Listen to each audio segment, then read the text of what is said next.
আর বোধ করানোর জন্য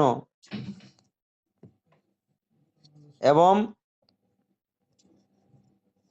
নবীন কর্ম কে আরম্ভ করার উদ্দেশ্য এই চূড়াকরণ সংস্কারকে করা যায়।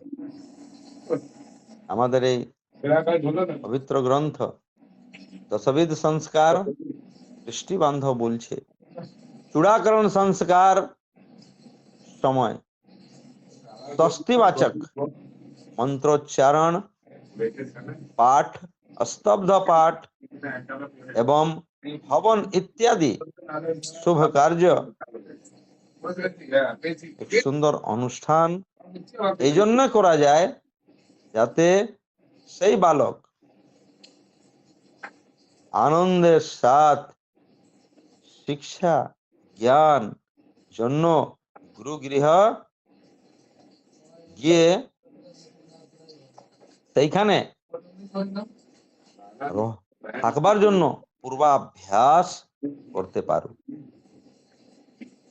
পরিবার গুরুজন উপর এই দায়িত্ব শ্রী ঠাকুর বলছেন থাকে কি চূড়াকরণ সংস্কার দিন যে বিভিন্ন প্রকারের প্রেরণা দিয়ে সেই বালককে সেই শুভ সময়ে মধ্যে গুরু গ্রহণ শিক্ষা জ্ঞান অর্জনের জন্য পাঠানোর জন্য একটি মানসিকতা এর বোধ করার এবং পোষণ প্রদান করার, এটি হচ্ছে পরিবারের গুরুজনের পরিবারের সদস্যের একটি দায়িত্ব।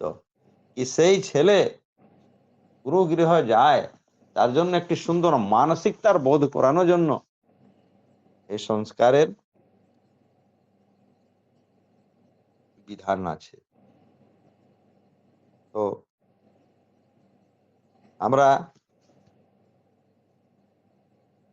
আমাদের দশবিধ সংস্কার গ্রন্থে বর্ণিত সুন্দরভাবে এই সংস্কারের পরিপাটিকে শ্রী ঠাকুর আইডিওলজির হিসাবে শুনতে পেলাম। এটার মূল উদ্দেশ্যটা আমরা জানতে পেলাম কি চূড়াকরণ সংস্কার একটি প্রিপারেশন সেই ছেলেকে মানসিক রূপে গৃহ যে শিক্ষা অধ্যয়ন করবার জন্য প্রেরিত করা, প্রেরণা দেওয়া। আমাদের শ্রী ঠাকুর নানা প্রসঙ্গে এই কথাটা স্পেশালি বলেছেন। এখন আমরা একটু চেষ্টা করব যে অন্যান্য ভাবে এই চূড়াকরণ সংস্কারকে কোন সময় কোন মুহূর্ত কি স্থিতি পরিস্থিতি কোন কোন কর্মকাণ্ড নিয়ে করা যায়।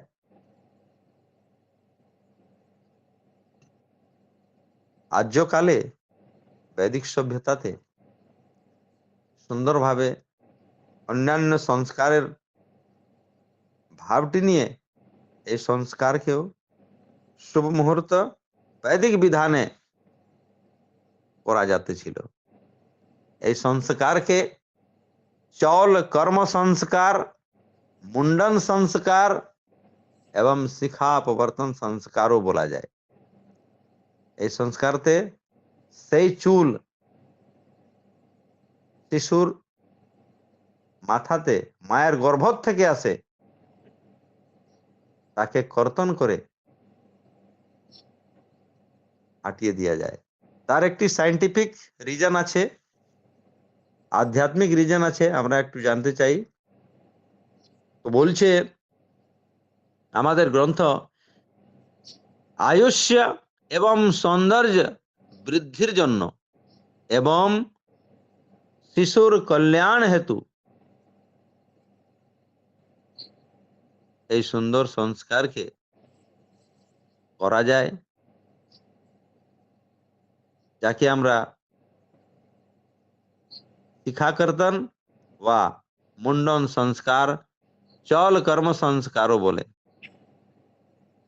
গর্ভগত মলিনতা কে দূর করবার এবং শুদ্ধ কায়াগত আদর্শকে প্রতিস্থাপিত করার জন্য এই সংস্কারকে সুন্দরভাবে বৈদিক বিধিবিধান মন্ত্রোচ্চারণ দিয়ে করা যায়। এখন মনুস্মৃতি 2য় অধ্যায় 37 শ্লোক বলছে, প্রথমে অব্ধে তৃতীয় বা ধর্মতঃ কর্তব্যম ইতি। মানে হচ্ছে মনুস্মৃতি বর্ণিত আছে কি ধর্মতঃ জন্মের প্রথম বা তৃতীয় বর্ষে ধর্মানুসার চূড়াকরণ সংস্কার করবার একটি সুন্দর বিধান দিয়া গেছে। এটার উদ্দেশ্য হচ্ছে মায়ের গর্ভে সেই শিশুর কেশ মানে চুল অশুদ্ধ থাকে, তাই সেই চুলকে সাথে সাথে ওর সাথে উপস্থিত কুসংস্কার এর শমন করার জন্য এবং সুসংস্কারের সঞ্চরণ হোক, তাই শিশুকে এই সুন্দর সংস্কারের যোগ্য বানানো হেতু এই সংস্কারকে করা যায়। একটু আমরা শর্টে যাব। আয়ুর্বেদ আমার বলছে, আয়ুর্বেদের একটি শ্লোক বলছে, নির্বাতাভ্যায়েষু উন্নয়ানাধ্যায় প্রজনানায় রায়স্য পোষণায় সুপ্রজাসতস্বায় সুবীর্যায়হম। মানে সেই শিশুর পিতা বলছে এই মন্ত্রের অনুসার,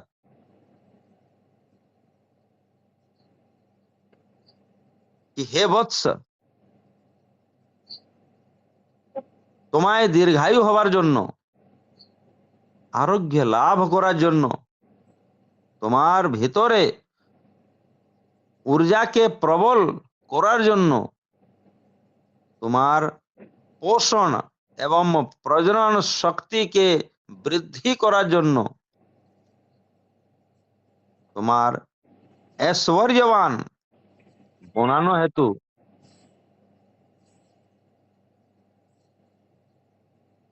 তোমায় বল এবং পরাক্রম যুক্ত করানো হেতু এবং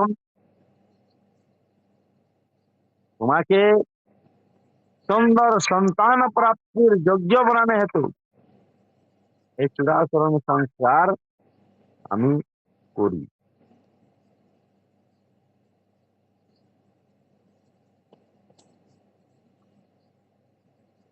তাই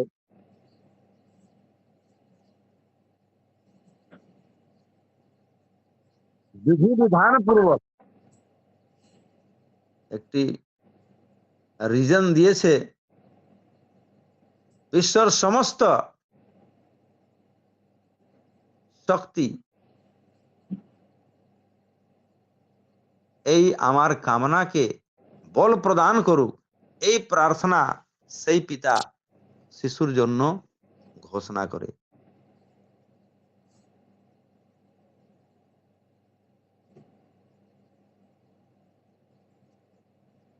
বিধিবিধানটি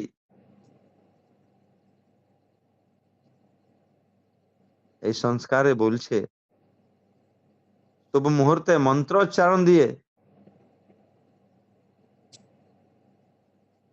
চৈত্র মাসকে ছাড়ে সকল মাস শুভ হয় এই সুন্দর সংস্কারের জন্য। এবং তিথিয়ে অমাবস্যাকে শুধু ছেড়ে দ্বিতীয়া তৃতীয়া পঞ্চমী সপ্তমী দশমী একাদশী এবং ত্রয়োদশী শুভ তিথি মানা গেছে। এখন চূড়াকরণ সংস্কারে এই যে চুলকে কর্তন করা যায় তার একটি বিধান দেয়া গেছে। সেই কাটা চুল কে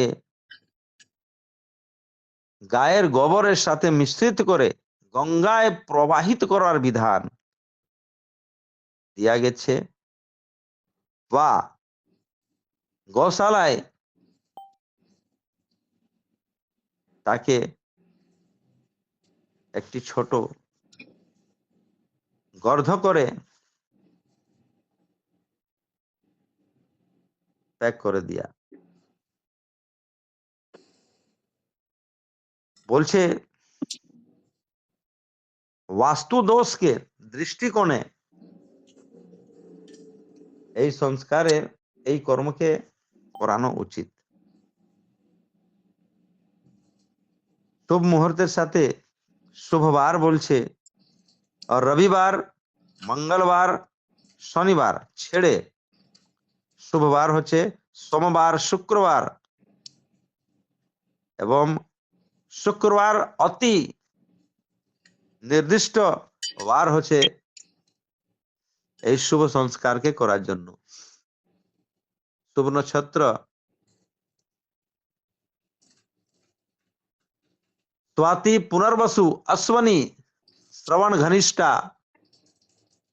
प्रतिष्ठा, हस्त, पुष्य, चित्रा, अनुराधा, रेवती आदि नक्षत्र के शुभ माना गेছে। এবং কর্মকাণ্ডে এই সংস্কারকে করা যখন গৃহবাস জনখানে হচ্ছে, জনখানে বাস করা যায়, মাতা পিতা বাস করছেন, সেই স্থানে দ্বিতীয় বা গোশালাতে, বা তৃতীয় নদীর ধারে, এবং চতুর্থ কোন তীর্থস্থানে। বর্তমান পরিবেশে মানুষ তীর্থস্থানে গিয়ে মুন্ডন করার প্রক্রিয়াকে করেন। তাই বলছেন কি প্রথম মুন্ডনে, এই যখন প্রথম মুন্ডন হয়, সেই শিখা রাখানোর উদ্দেশ্যটা কি, সেই মুন্ডনে